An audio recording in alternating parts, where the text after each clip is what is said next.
Hello friends, welcome to our channel 360 degree engineer. आज की हमारा टॉपिक है friends, maintenance and testing of air circuit breaker ACB. हमने इसकी पहले भी हमने दो वीडियोस बनाए फ्रेंड्स, एसीबी का क्या होता है और एसीबी का डिफरेंट पार्ट्स के बारे में और ओवरव्यू बेसिक के बारे में।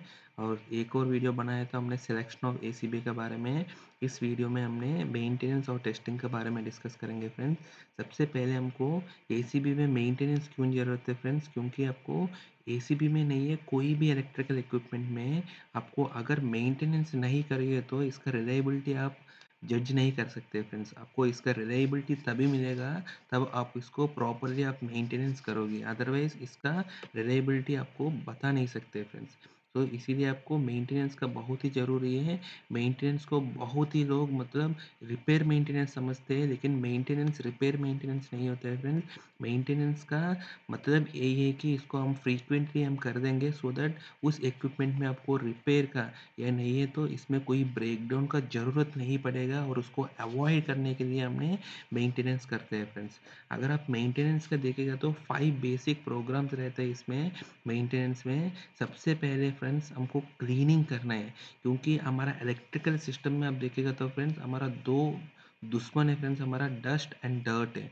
क्योंकि हमने कोई भी इलेक्ट्रिकल इक्विपमेंट देखेगा तो डस्ट और डर्ट आपको इसमें मिलता ही है, क्योंकि हमको डस्ट और डर्ट है एक्चुअली वो आयनाइज हो जाते हैं और हमारा इलेक्ट्रिकल इक्विपमेंट में अट्रैक्ट हो जाते हैं। उसकी वजह से इलेक्ट्रिकल इक्विपमेंट में बहुत जगह आपको ये जमा होना दिख जाता है फ्रेंड्स। आपको अगर आपको हिस्ट्री देखेगा तो भी फ्रेंड्स कोई भी आपका प्लांट का इसका आप अगर इसका फेल्यूर एनालिसिस रिपोर्ट देखेगा तो उसमें एक स्टडी भी कंडक्ट किया फ्रेंड्स। इसमें क्लियरली बताया गया था हमारा इलेक्ट्रिकल सिस्टम में मोर देन 50% ऑफ फेल्यूर से सिर्फ और सिर्फ डस्ट एंड डर्ट का वजह से होता है फ्रेंड्स।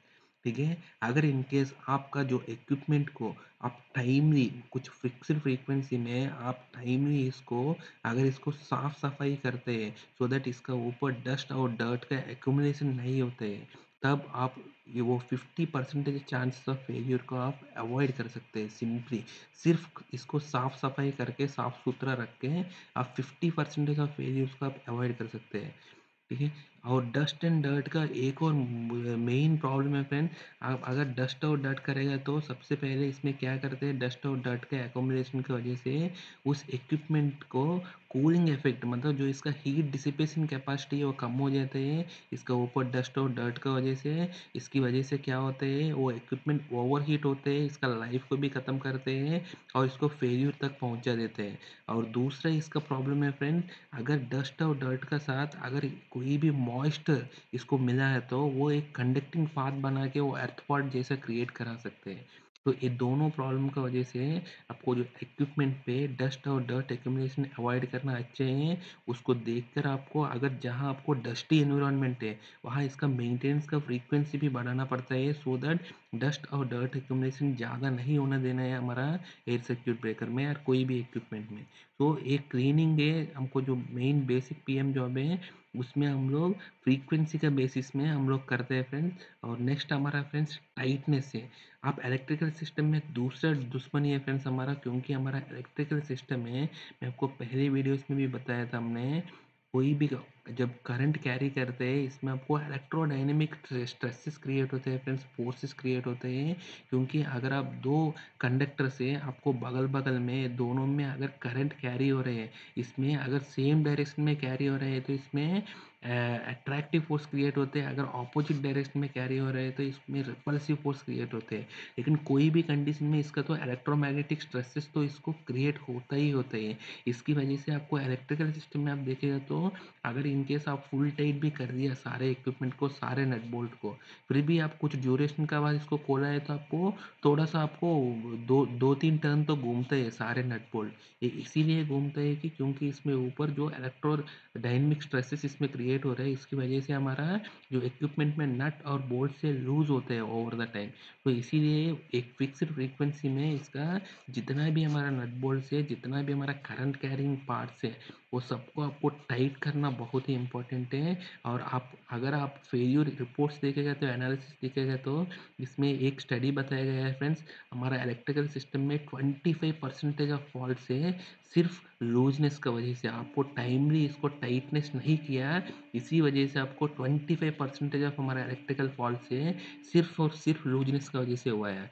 जहाँ आपको लूजनेस होते हैं वहाँ इसका कॉन्टैक्ट रेसिस्टेंस बढ़ जाते हैं। कॉन्टैक्ट रेसिस्टेंस बढ़ने की वजह से क्या होते हैं, इसका अक्रॉस जो हमारा थर्मल स्ट्रेसेस है आई स्क्वायर आर टी, अगर हमारा जो ब्रेकर है या बस बार है, अगर ये इनकेस आप समझ लीजिए 3000 एम्पियर का ब्रेकर है, ठीक है, अगर इसमें आपको लूजनेस की वजह से इसका कॉन्टैक्ट रेसिस्टेंस आपको अप्रॉक्सीमेट समझ देता हूँ फ्रेंड्स, 1 ओम भी आ गया, तब हमको क्या होता है फ्रेंड्स, हमारा 3000 एम्पियर है, 3000 स्क्वेयर, ठीक है फ्रेंड्स, 3000 इंटू 3000 स्क्वेयर इंटू इसका रेजिस्टेंस आप 1 ओम भी ले लेगा तो 1 सेकंड में इसका ऊपर आते हैं फ्रेंड्स हमको 9 मेगा कैलोरी से, मतलब आपको मतलब 9 इंटू 10 पावर 6 उतना आपको किलो जूल आपको जनरेट होते हैं फ्रेंड्स हर सेकंड में।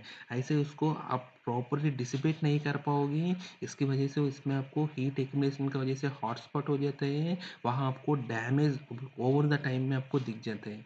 तो इसीलिए आपको कॉन्टैक्ट रेसिस्टेंस है वो बढ़ जाते हैं लूजनेस की वजह से, इसीलिए आपको टाइमली टाइटनेस करना इज़ बहुत ही इंपॉर्टेंट चीज़ है। अगर आपको टाइमली फिक्स्ड फ्रीक्वेंसी में हर एक इलेक्ट्रिकल कंडक्टिंग कैरिंग पार्ट को आप अगर इसमें जितना भी नट बोल्ट है उसको टाइट करोगे तो आपको 25% ऑफ हमारा इलेक्ट्रिकल फॉल्ट से आप ऐसे ही आपको अवॉइड करा सकते हैं फ्रेंड्स, ठीक है। सो ये दोनों को अगर टाइमली क्लीन कर दिया और टाइमली इसको टाइटनेस कर दिया, तब आपको ये दोनों मिला के आपको 75% ऑफ इलेक्ट्रिकल फॉल्ट से आप इलेक्ट्रिकल आपको फॉल्ट से उसको आप आइसोलेट, मतलब आप इसको अवॉइड ही कर सकते हैं सिर्फ क्लीनिंग और टाइटनेस करने से, ठीक है फ्रेंड्स। नेक्स्ट हमारा प्रॉब्लम है फ्रेंड्स हमारा लूब्रिकेशन है, जहाँ हमारा मेटल टू मेटल कॉन्टैक्ट्स होते हैं, जहाँ हमारा मूवमेंट होते हैं, वहाँ आप टाइमली लूब्रिकेट करेंगे तो फ्रेंड्स इसमें आपको 15% के ऊपर फॉल्ट से फ्रेंड्स इसी में ही होते हैं, लूब्रिकेशन की वजह से होते हैं। अगर आप कहीं पे भी आप टाइमली लूब्रिकेशन कर दिया है, इसको आप फिक्स्ड फ्रीक्वेंसी में इसको आपको लूब्रिकेशन कर दिया है, तब आपको ये प्रॉब्लम नहीं होते हैं फ्रेंड्स, क्योंकि अगर आप लूब्रिकेशन सही से नहीं किया तो ये आपको क्या लीड करते हैं टूवर्ड्स हमारा मैकेनिकल फेलियर तक पहुंचा सकते हैं। इसीलिए आपको लूब्रिकेशन करना बहुत ही ज़रूरी है, लेकिन आपको लूब्रिकेशन करना है फ्रेंड्स, जो जितना भी हमारा एक्स्ट्रा लूब्रिकेशन है उसको क्लॉथ से मिटाना चाहिए, क्योंकि extra lubrication is more dangerous than without lubrication है। एक्स्ट्रा लूब्रिकेशन भी आपको जो है डेंजरस है फ्रेंड, इसीलिए आपको बहुत ही ज़्यादा लूब्रिकेशन भी नहीं करना है, जितना ज़रूरत है उतना ही आपको करना पड़ेगा फ्रेंड्स, ठीक है। और लूब्रिकेशन सारे पार्ट्स में नहीं करना चाहिए फ्रेंड्स, जिसमें आपको मैन्युफैक्चरर देते हैं, पर्टिकुलरली हमारा एयर सर्किट ब्रेकर में जहाँ हमारा मेटल टू मेटल कॉन्टैक्ट होता है, हमारा आर्किंग कॉन्टैक्ट में मेन कॉन्टैक्ट में, लेकिन वहाँ आपको कभी भी आपको लुब्रिकेशन नहीं करना चाहिए फ्रेंड्स, क्योंकि वो सर्क्यूट से हमारा इलेक्ट्रिकल सर्क्यूट से विदाउट लुब्रिकेशन के लिए डिज़ाइन किया गया था। अगर आप वहाँ आपको लुब्रिकेशन करोगे तो इसमें आपको गैप बढ़ जाते हैं और उसकी वजह से आपको कॉन्टैक्ट रेसिस्टेंस बढ़ जाते हैं, वहाँ आपको फेलियर होने का चांस बढ़ जाते हैं। इसीलिए आपको कोई भी इलेक्ट्रिकल पार्ट से हमारा कॉन्टैक्ट से वहाँ आपको कभी भी लुब्रिकेशन नहीं देना चाहिए फ्रेंड्स। नेक्स्ट हमारा इंस्पेक्शन है, आप इंस्पेक्शन में ये सब तीनों कर दिया आपने, क्लीनिंग कर दिया, टाइटनेस कर दिया, लुब्रिकेशन कर दिया, इसके बाद आपको इंस्पेक्शन करना बहुत ही ज़रूरी है फ्रेंड्स, क्योंकि अगर आप इंस्पेक्शन में क्या किया फ्रेंड्स, फिजिकली आप सारे को चेक करते हैं और सारे कंडीशन सही है नहीं है चेक करते हैं, वो बेसिक टेस्ट है, फंक्शनैलिटी टेस्ट वो सब करते हैं फ्रेंड्स, उसमें आपको बहुत ही सारे चीज़ विजुअली आपको पता चल जाता है ये ठीक है नहीं ठीक है, किसी में आपको अगर जलने हुआ था या नहीं है तो काला काला दिख रहे हैं, वो सारे प्रॉब्लम्स हमको दिख जाते हैं सिर्फ हमारा विजुअल इंस्पेक्शन में। और इसीलिए आपको इंस्पेक्शन भी बहुत ही ज़रूरी है मेंटेनेंस प्रोग्राम में। और नेक्स्ट है फ्रेंड्स टेस्टिंग है, क्योंकि आप इंस्पेक्शन करने के टाइम पे हर एक चीज़ आपको नाकड आई से पकड़ नहीं सकते फ्रेंड्स, क्योंकि अगर आपको बहुत बार आप इंडस्ट्रीज में देखा होगा, आपका ऑपरेटर या टेक्नीशियन बोलते हैं हाँ ठीक है कंप्लीटली टाइट है, एकदम ठीक है सर आप चालू कर सकते हैं बोल सकते हैं, लेकिन आप अगर इसको कॉन्टैक्ट रेजिस्टेंस मेजर किया तो तब आपको पता चल जाता है फ्रेंड्स ये हमको गड़बड़ है, उस टाइटनेस में उसमें आपको गड़बड़ मिलते हैं, ठीक है। ऐसा बहुत बार होता होगा, इसीलिए आपको टेस्टिंग भी बहुत ही ज़रूरी है, क्योंकि हर एक चीज़ हम नैकड ऐसे पकड़ नहीं सकते हैं, विजुअली हमने जितना हम देख सकते हैं वो ठीक है, और जितना पार्ट्स को हम टेस्टिंग करा सकते हैं उसको आपको टेस्टिंग करने के बाद अगर इसका रिजल्ट सही दिख रहे हैं तब आप इंश्योर कर सकते हैं it is okay for operation है, ठीक है। और इसीलिए आपको टेस्टिंग का बहुत ही इम्पोर्टेंट है फ्रेंड्स। तो इसीलिए टेस्टिंग भी करते हैं। तो एक पाँचों चीज़ को मिला के हम लोग मेंटेनेंस का प्रोग्राम बनाते हैं हम लोग। उसका एक फिक्स्ड फ्रीक्वेंसी होते है, वो फ्रीक्वेंसी कैसे हम लोग बेसिकली इसके ऊपर डिपेंडेंट करते हैं फ्रेंड्स। फ्रीक्वेंसी मतलब कितना फ्रीक्वेंसी में हमको एयर सर्किट ब्रेकर को आपको, या नहीं तो कोई भी इलेक्ट्रिकल इक्विपमेंट को आपको मेंटेनेंस करना है, मेंटेनेंस प्रोग्राम करना है, वो बेसिकली इसका ऊपर डिपेंड करते हैं फ्रेंड। तो आपको फिक्स्ड फ्रीक्वेंसी ऑफ ऑपरेशन है। अगर ये हमारा एयर सर्किट ब्रेकर का ऊपर अगर ये इतना बार क्लोज ओपन ऑपरेशन हो गया तब आपको कर सकते हैं, यार नहीं है तो कोई भी इक्विपमेंट का आपको इतना नंबर ऑफ ऑपरेशन का बाद इसको करना पड़ेगा। नहीं है तो ये इतना नंबर ऑफ ट्रिपिंग्स को क्लियर किया उसकी बेसिस में करना पड़ेगा। या नहीं है तो रिलेटिव ह्यूमिडिटी कितना बढ़ गया है उसका ऊपर करना पड़ेगा। या नहीं है तो आपको अगर डस्ट एक्यूमुलेशन आपको ज़्यादा हो रहा है, फॉर एग्जांपल हर एक 6 मंथ्स में आपको डस्ट एक्यूमुलेशन ज़्यादा हो रहा है, तब आपको 6 मंथ्स में करना पड़ेगा। लेकिन कुछ-कुछ जगह आपको 1 साल तक जहाँ आपको डस्ट फ्री एनवायरनमेंट है वहाँ आपको based on number of hours का ऑपरेशन का ऊपर भी कर सकते हैं। लेकिन जहाँ आपको ह्यूमिडिटी बहुत ज़्यादा है वहाँ आपको और पहले करना पड़ते हैं। तो ये फिक्स्ड नहीं है फ्रेंड्स, आपको इतना दिन में ही करना पड़ेगा ऐसा कोई नहीं बता सकते। डिपेंड्स ऑन हमारा प्लांट कंडीशन है, एनवायरमेंटल कंडीशन से हमारा ऑपरेशन का कंडीशन है, वो सबको देख के ही हमको एक मेंटेनेंस प्लान है, इसका जो ड्यूरेशन है इसका फ्रीक्वेंसी हमको फिक्स करना पड़ता है फ्रेंड्स। ठीक है। और हमारा एयर सर्किट ब्रेकर में इस मेंटेनेंस का प्रोग्राम बहुत ही इंपॉर्टेंट है फ्रेंड्स, क्योंकि एयर सर्किट ब्रेकर का ऑपरेशन का रिलायबिलिटी हमारा बहुत ही इंपॉर्टेंट है। अगर इन केस क्योंकि आपको एयर सर्किट ब्रेकर अगर आप इनकमर्स में कोई फीडर्स में आप देखेगा तो वो ऑन में रहते हैं, और ऑन में आपको 3-4 साल तक वो ऑन में ही रहते हैं। वो इसमें आप बहुत लोग समझते हैं ये ऑन में ही पड़ा है, हमारे इनकमर का रेटिंग 3000 एम्पेयर के इनकमर है, ये मुश्किल से 2000 एम्पेयर पे चल रहे हैं, बहुत कूल चल रहे हैं। सो ये ऑन में ही पड़ा 3-4 साल, इसमें कुछ नहीं हुआ तो कुछ नहीं होगा, इसको मेंटेनेंस करने के लिए ज़रूरत नहीं है, ऐसे बहुत लोग सोचते हैं। लेकिन आप देखेगा तो सिर्फ कूल है, मतलब हम भी मान सकते हैं ये 3000 एम्पेयर का इनकमर है, इसका रेटिंग 3000 एम्पेयर के हिसाब से है। लेकिन ये आपको 2000-1500 एम्पेयर पे चल रहा है, तो एक कूल चल रहे हैं, बहुत मार्जिन पे चल रहे हैं, इसमें थर्मल स्ट्रेसेस नहीं है और इलेक्ट्रोडायनेमिक स्ट्रेसेस भी उतना नहीं है। तो इसका रिलायबिलिटी ज़्यादा है, वो तो है एग्जैक्टली ये सेम है। अगर आपको मैं पहले वीडियोस में भी बताया था, इसका रेटिंग से अगर आप नीचे चलाएगा तो इसमें ऑब्वियसली थर्मल और मैकेनिकल इलेक्ट्रोमैकेनिकल स्ट्रेसेस है वो कम रहते हैं, तो इसका रिलायबिलिटी अच्छे रहते हैं। लेकिन इसका मतलब ये नहीं है मेंटेनेंस नहीं करना है इसको, क्योंकि उस केस में भी आप देखेगा तो उस इनकमर पे कभी भी एक ट्रांसफार्मर चार्ज हुआ होगा, या नहीं तो कोई मोटर चार्ज हुआ होगा, उस टाइम पे वो टेम्पररी है। इवन ये हो सकते है वो 1 साल तक ये बहुत ही कूल चला था, ठंडा चला था, क्योंकि ये इसका रेटेड करंट से बहुत ही नीचे चला। लेकिन आप शॉर्ट ड्यूरेशन के लिए जो मोटर से बहुत बड़ा मोटर को चलाया था, यानी ये तो शॉर्ट ड्यूरेशन के लिए एक फॉल्ट को क्रिएट किया था, ये नहीं तो शॉर्ट ड्यूरेशन के लिए एक ट्रांसफार्मर को चार्ज किया था, तब ये शॉर्ट ड्यूरेशन है। लेकिन इसका टेम्परेचर है विद इन 2 और 3 साइकिल्स में, ये पहले ये जो चल रहा था 30-35 पे चल रहा था, ये बहुत ही कूल ही। लेकिन इसकी वजह से इसका जो सडन स्ट्रेसेस की वजह से इसका टेम्परेचर पहुंच सकते हैं 100 या 130 डिग्री से। ठीक है, और इसको प्रॉपरली डिसिपेट करना है। और उसकी वजह से भी आपको मतलब हर एक फ्रीक्वेंसी में आपको कोई भी डिवाइस इवन वो कूल चल रहे हैं फिर भी आपको इसको करना ही है। आज मैं आपको पहले भी बताया फ्रेंड्स, जिस डिवाइस का जिस इक्विपमेंट का आप मेंटेनेंस नहीं करते हैं इसका रिलायबिलिटी आप कंफर्म नहीं कर सकते हैं। इसका ऑपरेशन है मतलब इसका जब ज़रूरत पड़ते हैं वो ऑपरेट होगा नहीं होगा वो आप बता नहीं सकते, उसी को हम रिलायबिलिटी बोलते हैं। इसका रिलायबिलिटी आप जज ही नहीं कर सकते हैं अगर इसको मेंटेनेंस नहीं करोगे तो इसीलिए आपको मेंटेनेंस तो बहुत ही इम्पोर्टेंट है फ्रेंड।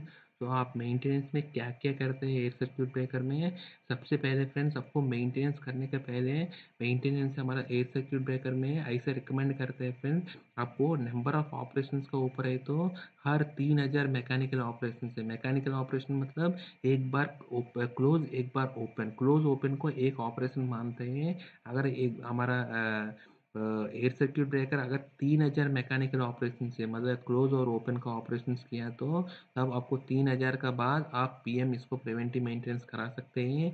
नहीं है तो एसीबी अगर 5000 ऑपरेशन से 5000 ऑपरेशन से अगर नॉर्मल लोड पे क्लोज ओपन कर रहा है तो तब भी आपको करा सकते हैं। या नहीं है तो एसीबी ने 10 फॉल्ट से अगर 10 टाइम्स ऑफ करंट का जो फॉल्ट है, अगर 10 फॉल्ट को क्लियर किया इसका बाद भी आप करा सकते हैं, या नहीं तो एसीबी एक फॉल्ट ऐसे क्रिएट किया था, इसका जो ब्रेकिंग कैपेसिटी का लेवल का एक फॉल्ट को क्लियर किया, तब आपको दोबारा इसको जब इसका फॉल्ट क्लियर करने के बाद इसको करने से आपको अच्छे है फ्रेंड्स। अगर आपको एसीबी अगर डस्टी एनवायरनमेंट में रहते हैं, तब आपको मैं आपको बताया था एक फिक्स्ड फ्रीक्वेंसी हो सकते हैं 3 महीने, 6 महीने, 4 महीने, डिपेंड्स आपको जो मतलब कितना ज़्यादा एक्यूमुलेट हो रहा है उस पर्टिकुलर पीरियड में, उसकी बाद आपको करना चाहिए इसको। उस केस में आपको कम हो जाएगा, मतलब 6 महीने यार इसका कम वो नीचे भी हो सकते हैं, जहाँ आपको एसीबी आउट ऑफ सर्विस हो गया, मतलब बहुत दिन से आप चालू ही नहीं किया और इसको ऑन ही नहीं किया, तब आपको हर एक 6 मंथ्स का ऊपर आप इसको चेक करना पड़ेगा। अगर कोई भी कंडीशन मीट नहीं हो रहे हैं, फिर भी आप ईयर में एक बार तो इसको एसीबी को पीएम तो करना ही करना है फ्रेंड्स, ठीक है। अगर इसमें कोई भी कंडीशन पे या नहीं है तो कोई भी कंडीशन मीट नहीं हो रहा है, तो आप साल में एक बार तो एसीबी का मेंटेनेंस कराने से इसका रिलायबिलिटी आप जज करा सकते हैं फ्रेंड्स, इसका रिलायबिलिटी आप इंश्योर करा सकते हैं, ठीक है फ्रेंड्स। नेक्स्ट हमारा in case of air circuit breaker में कुछ प्रिकॉशंस लेना पड़ते हैं फ्रेंड। आप कभी भी आपको इसको मेंटेनेंस कराने के टाइम पे, क्योंकि आप मेंटेनेंस कराने के टाइम पे कभी भी आप समझ लीजिए एसीबी पहले ओपन है और इसका स्प्रिंग चार्ज है, उसको इंश्योर करना बहुत ही ज़रूरी है फ्रेंड्स, ठीक है। अगर एसीबी क्लोज मतलब आप इसको इलेक्ट्रिकल फॉल्ट भी या नहीं है तो हमको इलेक्ट्रिक उसने अवॉइड करने के लिए बहुत ही इंपॉर्टेंट है।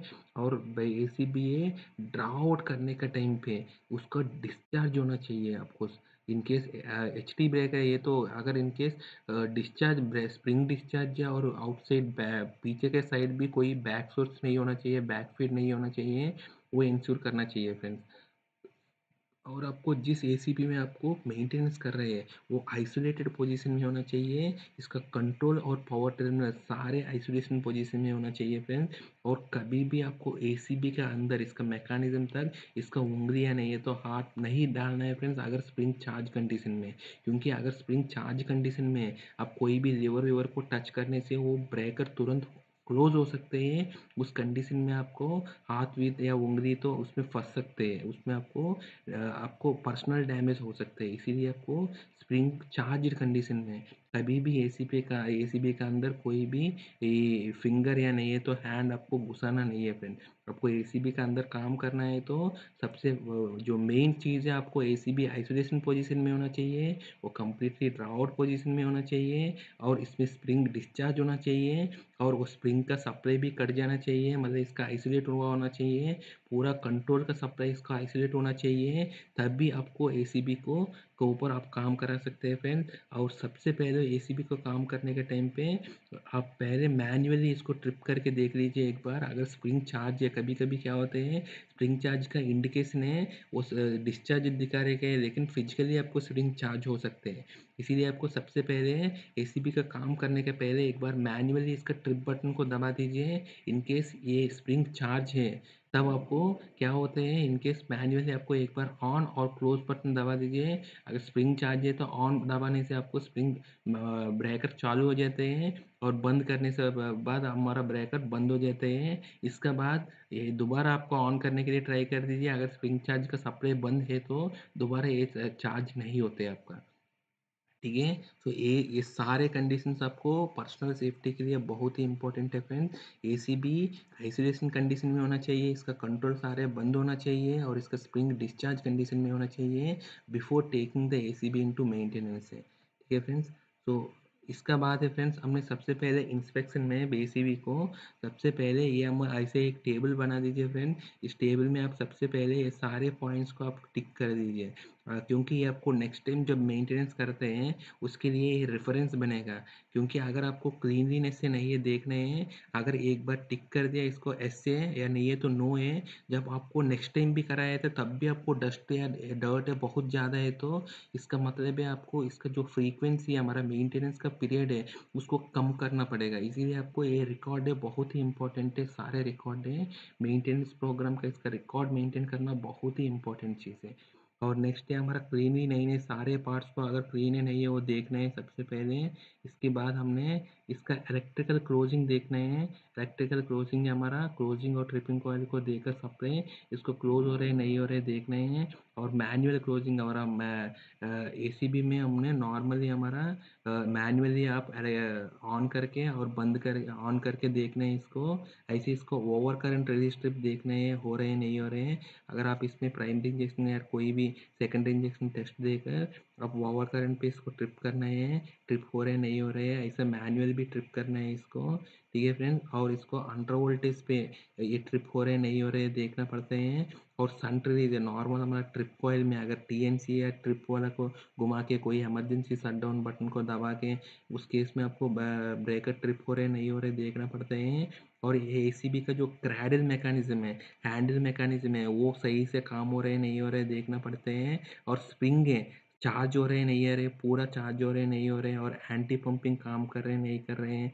और जितना भी हमारा लेवर पुश बटन्स हैं वो काम कर रहे नहीं कर रहे हैं। और जितना भी हमारा डोर इंटरलॉक्स हैं वो काम कर रहे नहीं कर रहे हैं। ऐसा कोई भी ऑपरेटिंग मैकेनिज्म है और फिक्स्ड और मूविंग पार्ट्स का इसका मूवमेंट है वो भी देखना पड़ता है। मतलब ये इंस्पेक्शन में सारे कुछ आ जाते हैं फ्रेंड।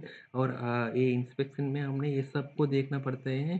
ठीक है, और हमारा आर्क शूट में भी कोई डिपोजिशन है क्या, मेटल डिपोजिशन, और कांटेक्ट में भी कोई फॉरेन मटेरियल का डिपोजिशन है क्या, हमारा में फिक्स्ड और मूविंग कांटेक्ट में, मेन कांटेक्ट में भी, और हमारा आर्किंग कांटेक्ट में भी।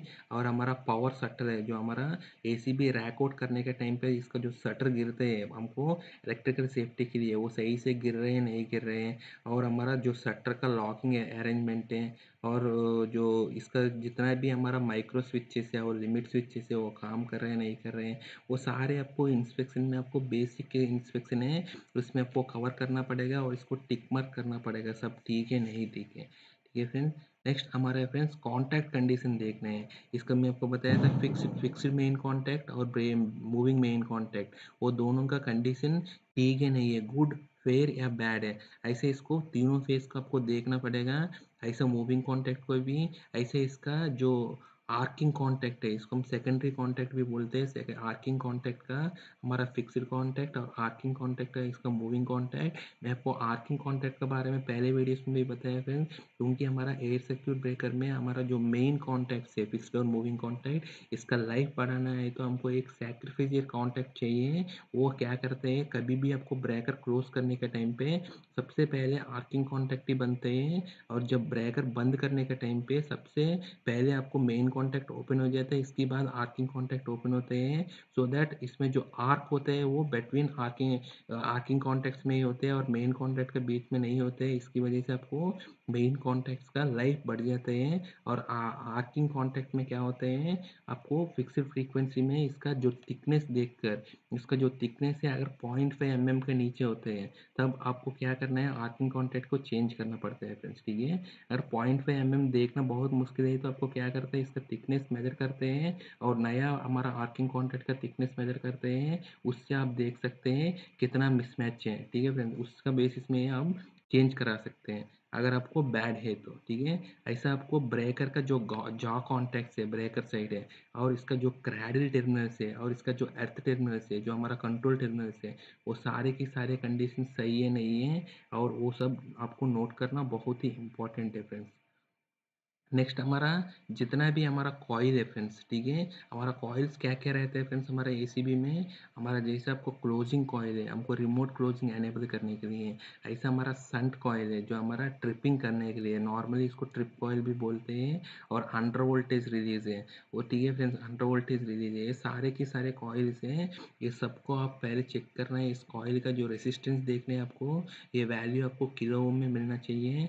और आपको जो ओपन सर्क्यूट है नहीं है, आपको अगर इसमें देखने के टाइम पर आपको इनफाइनाइट मिल रहा है तो आपको ओपन सर्क्यूट है, अगर ये किलो ओम से छोड़कर आपको ओम में मिल रहा है तो ये शॉर्ट सर्क्यूटेड है। उस कॉइल अगर बर्नट हुआ है क्या कहीं पे वो देखना पड़ता है, वो भी अगर बर्नट हुआ है तो आपको ओपन सर्क्यूट में ही आ जाते हैं। लेकिन कभी कभी क्या होते हैं वो फिजिकली भी आपको दिख जाते हैं, आपको टेस्ट करने तक ज़रूरत नहीं पड़ते हैं। अगर मैकेनिकली डैमेज है क्या वो देखना पड़ेगा यार, ओके नहीं है।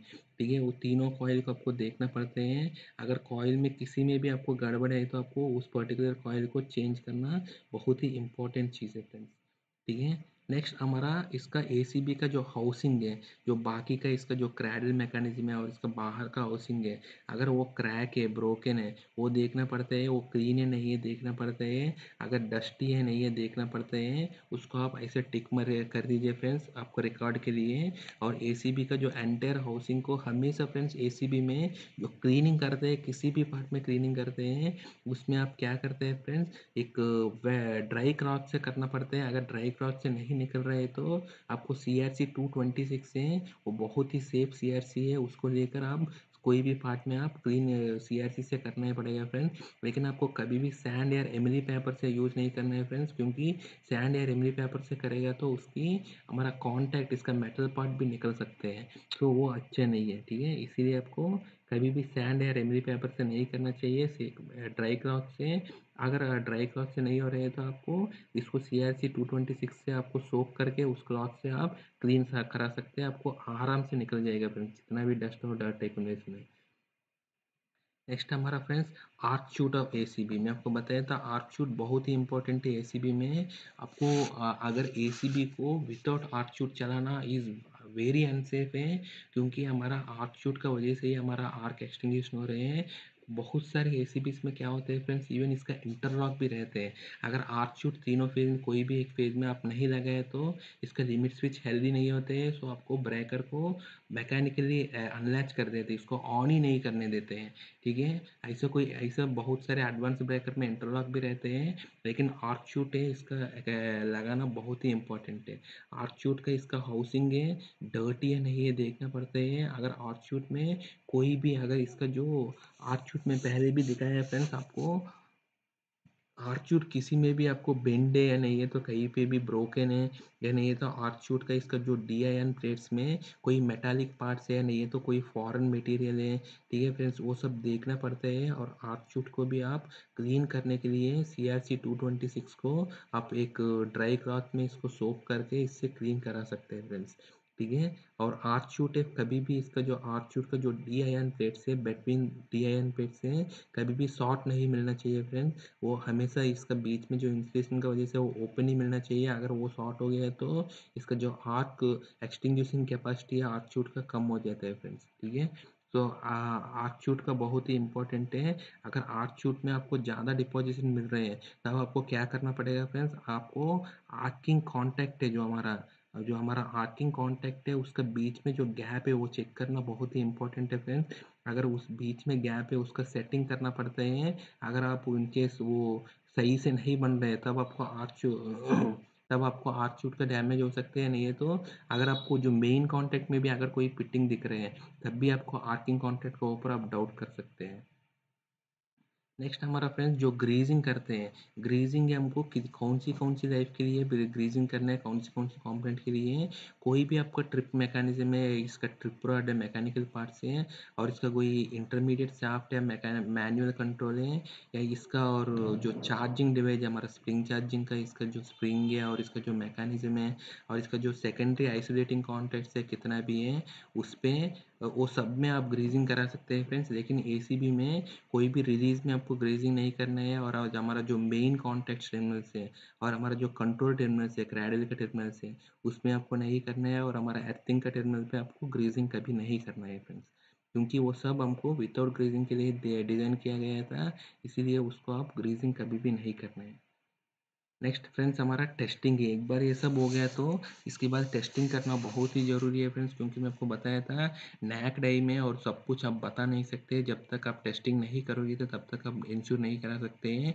एसीबी में जैसे आपको ये तीनों फेज है, ये हमारा इनकमिंग का RYB और ये हमारा आउटगोइंग यानी ये तो लोड साइड का R' Y' B' है।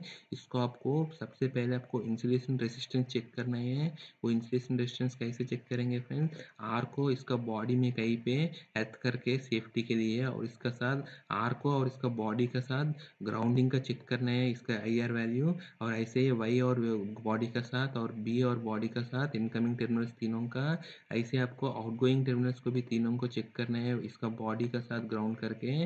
और ये सारे की सारे IR वैल्यू से फ्रेंड्स 1 मेगा ओम और इसका ऊपर आना चाहिए, यानी ये तो लास्ट टाइम आपको जो मेंटेनेंस रिकॉर्ड है उसका जो इंसुलेशन डिस्टेंस वैल्यू है लास्ट टाइम का आपको जितना आया था उसके आसपास आना चाहिए फ्रेंड्स, ठीक है। तो आपको ऐसे ही आपको बिटवीन इसका टर्मिनल्स है इसका इनकमिंग और आउटगोइंग के टर्मिनल्स के बीच में ये ओपन कंडीशन पे जब आपको ACB ओपन में रहते हैं तब इसका इनकमिंग और आउटगोइंग के टर्मिनल्स के बीच में आपको IR वैल्यू भी चेक करना पड़ता है मैगर से।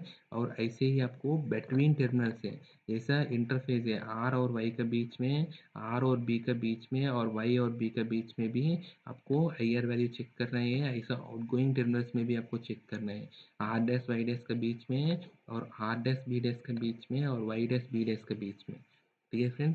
और इसका जो इतना सारे मतलब 6 सेट ऑफ इसका IR वैल्यू से सेट करना पड़ता है या नहीं, है तो आप इनकेस आपको जल्दी करना है तो क्या करना है फ्रेंड्स, लेकिन आपको 6 की 6 सेट आपको मेंटेन करेगा तो अच्छे है, लेकिन आपको जल्दी करना है तो आपको क्या कर सकते हैं, आप इस ब्रेकर को एक बार क्लोज करके आपको R यहाँ से RYB का आपको विथ रेस्पेक्ट टू बॉडी या ग्राउंड के साथ आप ले लेगा तो आपको ये दोनों आप क्लब कर सकते हैं आप, ठीक है। अगर उस क्लोज कंडीशन में भी आप ये आपस में ले लेगा तो ये दोनों भी आप क्लब कर सकते हैं फ्रेंड्स, ठीक है। लेकिन इसका तो आपको ओपन कंडीशन में करना ही करना है R dash Y dash B dash का, ठीक है। आप 6 टेबल की जगह आपको 3 टेबल बना सकते हैं, आप 2 कंडीशन में आपको क्लोज करके देखेगा तो क्लोज करके इसका टर्मिनल के साथ ग्राउंडिंग, और आपस में आप देखेगा तो 2 सेट आपको क्लब करा सकते हैं। लेकिन सबसे बेस्ट मेथड है फ्रेंड्स आपको अलग अलग करना है, क्योंकि नेक्स्ट टाइम कभी भी आपको मेंटेनेंस में आपको कोई वैल्यू गड़बड़ मिल रहे हैं, आपको टेस्ट का वैल्यू सही नहीं मिल रहा है, तो आपको पहले इसका पहली कंडीशन क्या है देखने के लिए आपको बहुत ही अच्छा रेफरेंस बन जाएगा रिकॉर्ड, तो इसीलिए आपको ऐसा करने में बहुत ही फ़ायदा है फ्रेंड्स। नेक्स्ट हमारा कॉन्टैक्ट रेसिस्टेंस मेजरमेंट है। एक बार ब्रेकर को क्लोज करके इसका जो R और R डैश के बीच में, और Y और Y डैश के बीच में, और B और B डैश के बीच में कॉन्टैक्ट रेसिस्टेंस मेजर करना है फ्रेंड्स। ये हमको माइक्रो ओम में आना चाहिए, बहुत ही कम वो आना चाहिए, और तीनों का ऑलमोस्ट सेम ही मिलना चाहिए कॉन्टैक्ट रेसिस्टेंस, क्योंकि कॉन्टैक्ट रेसिस्टेंस बहुत ही इंपॉर्टेंट है। अगर आपको सही से हमारा मेन कॉन्टैक्ट सही से नहीं बन रहे हैं वो आपको पूरा पता चल जाता है इसका कॉन्टैक्ट रेसिस्टेंस में। तो इसीलिए कॉन्टैक्ट रेसिस्टेंस का वैल्यू भी बहुत ही इंपॉर्टेंट चीज़ है फ्रेंड्स। नेक्स्ट हमारा टाइमिंग टेस्ट है फ्रेंड्स। टाइमिंग टेस्ट में क्या करते हैं, हमारा ब्रेकर को एक हमारा टाइमिंग टेस्ट का एक किट रहता है फ्रेंड्स, उसमें आपको ब्रेकर का इनकमिंग और आउटगोइंग के टर्मिनल्स में लगा देते हैं, और इसका क्लोजिंग कॉइल या ट्रिपिंग कॉइल में भी इसका लगा देते हैं, और इसका एक ऑक्स कॉन्टैक्ट का टर्मिनल भी इसको देते हैं।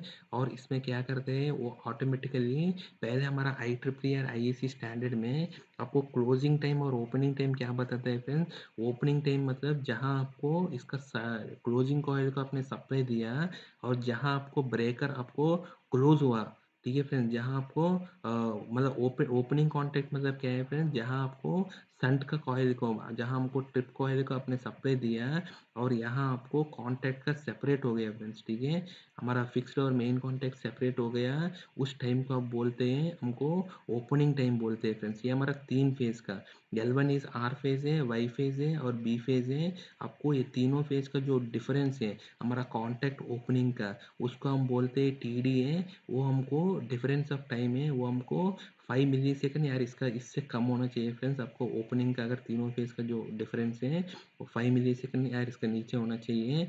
ऐसे आपको क्लोजिंग का टाइम है फ्रेंड्स, क्लोजिंग का टाइम है जहाँ आपको क्लोजिंग कॉइल का इसका सप्लाई देते हैं, और हमारा ब्रेकर है फिक्स्ड और मूविंग कॉन्टैक्ट, कॉन्टैक्ट क्लोज हो गया, ठीक है फ्रेंड्स, तब आपको बोलते हैं क्लोजिंग टाइम बोलते हैं फ्रेंड्स। इसमें भी आपको जो कॉन्टैक्ट्स के बीच में जो डिफरेंस है R फेज Y फेज और B फेज के बीच में जो डिफरेंस मैक्सिमम डिफरेंस है आपको 5 मिली सेकेंड या इससे कम होना चाहिए फ्रेंड्स, ठीक है। आप इसमें आप देखेगा तो फ्रेंड्स ये बाकी सब है, इसको यहाँ आपको करंट कैरी कर रहे हैं, ठीक है। जहाँ आप देखेगा तो यहाँ आपको क्लोज किया, ये क्लोज होने के बाद ये सब आपका आर्किंग टाइम है, यहाँ आपको कॉन्टैक्ट है, यहाँ आपको करंट कैरी कर रहे हैं फ्रेंड्स कंप्लीटली, ठीक है। जैसे आपको ट्रिप करने के टाइम पे भी ये सब आर्किंग टाइम है, और यहाँ आपको पूरा कॉन्टैक्ट सेपरेट हो गया कंप्लीटली, ठीक है। तो हमारा IEEE का डेफिनेशन के हिसाब से तो सिर्फ कॉन्टैक्ट के बीच में जो हमारा ओपन हो रहा है या क्लोज हो रहा है उसी को ही देखते हैं हम लोग। ठीक है फ्रेंड, और क्लोज ओपन है आपको जो क्लोजिंग का टाइम आप देखते हैं, और इसका जो ट्रिपिंग का टाइम है, हमारा ओपनिंग का टाइम भी आप देखते हैं, मिली सेकंड में आते हैं।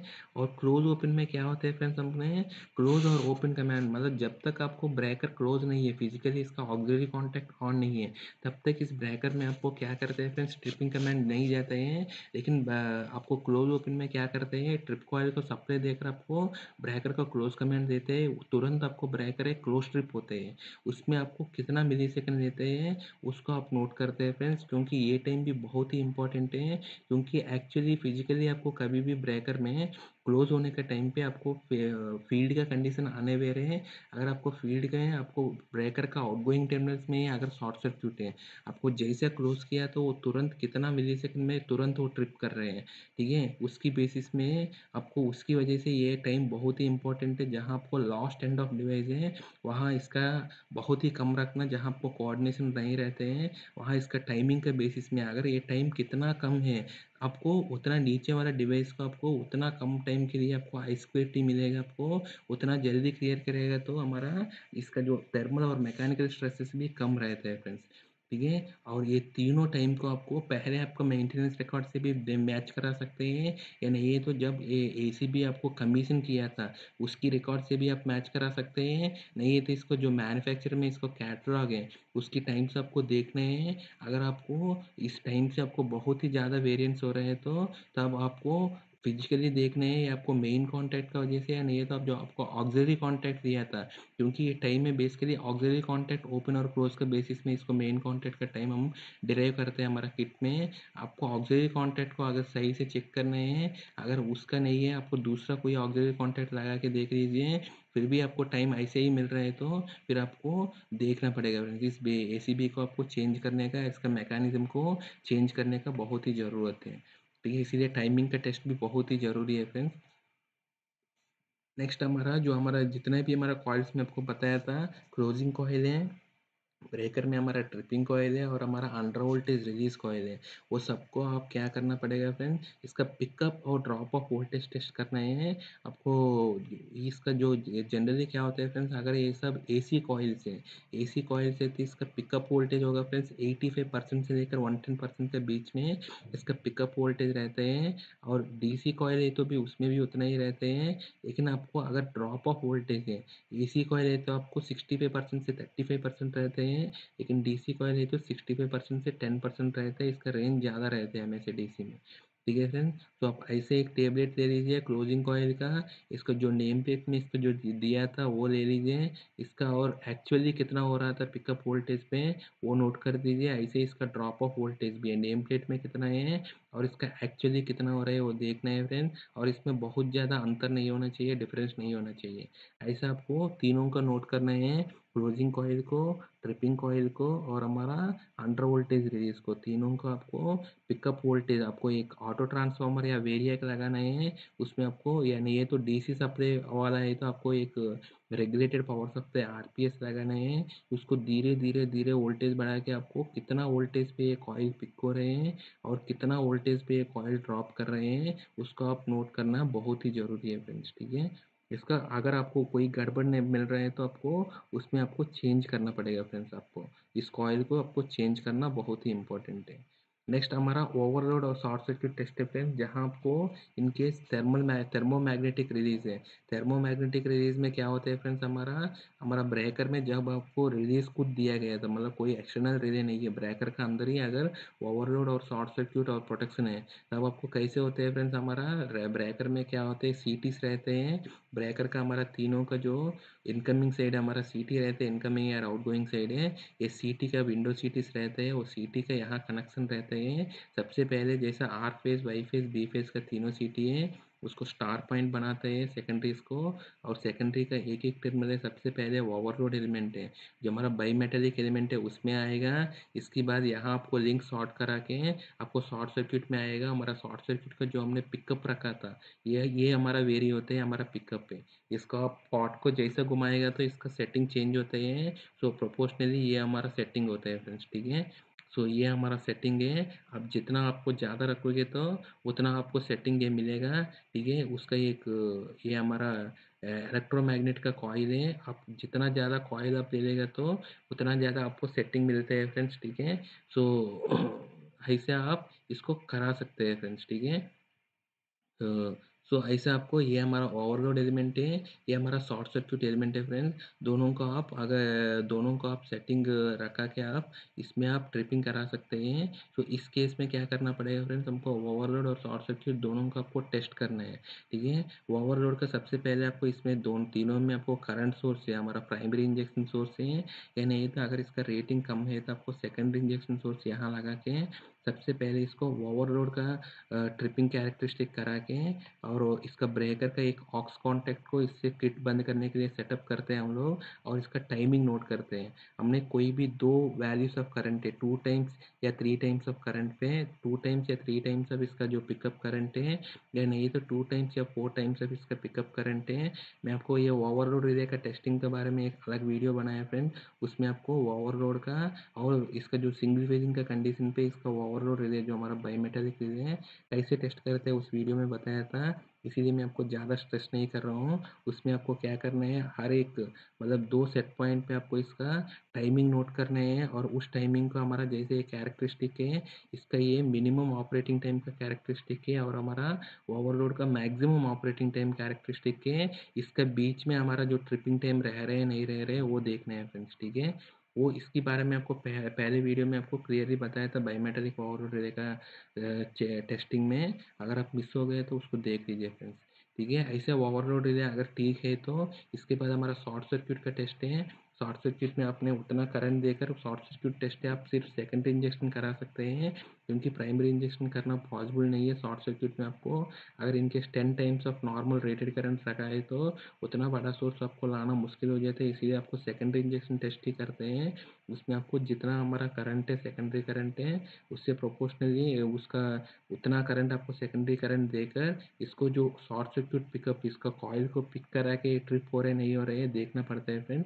और इसका जो टाइमिंग जितना दिया गया था, अगर इंस्टेंटेनियस है तो कितना टाइम में ट्रिप हो रहे हैं वो देखना पड़ता है फ्रेंड्स, ठीक है।